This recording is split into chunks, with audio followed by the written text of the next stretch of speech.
Cuttlefish, octopuses, and squid have an almost otherworldly ability to control their appearance. What makes it possible are these spots. They're called chromatophores. They're like tiny water balloons filled with colored pigment. When the balloons expand, you see more pigment, more color.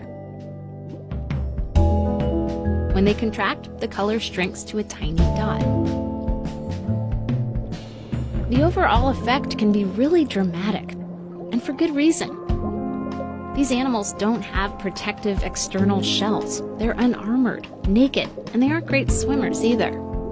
Camouflage is their best defense. They have to be good at it.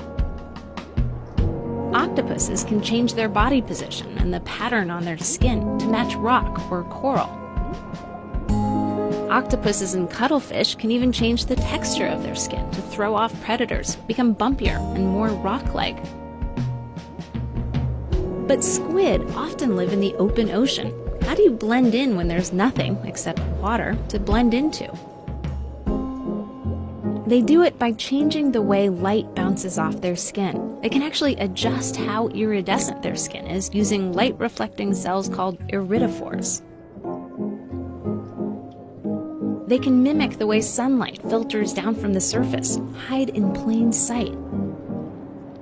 So how do they control all this color change? Is it voluntary or some kind of built-in reflex?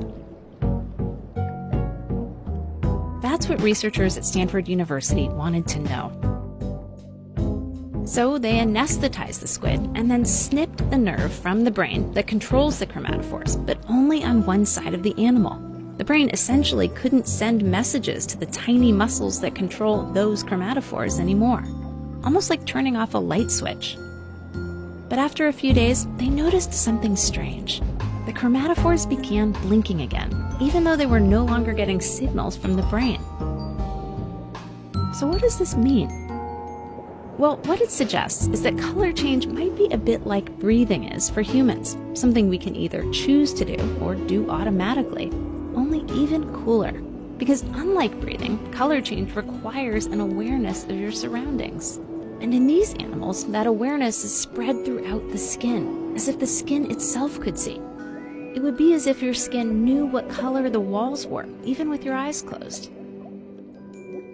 For a soft and squishy creature trying to stay alive in a very big ocean, it's a pretty spectacular defense.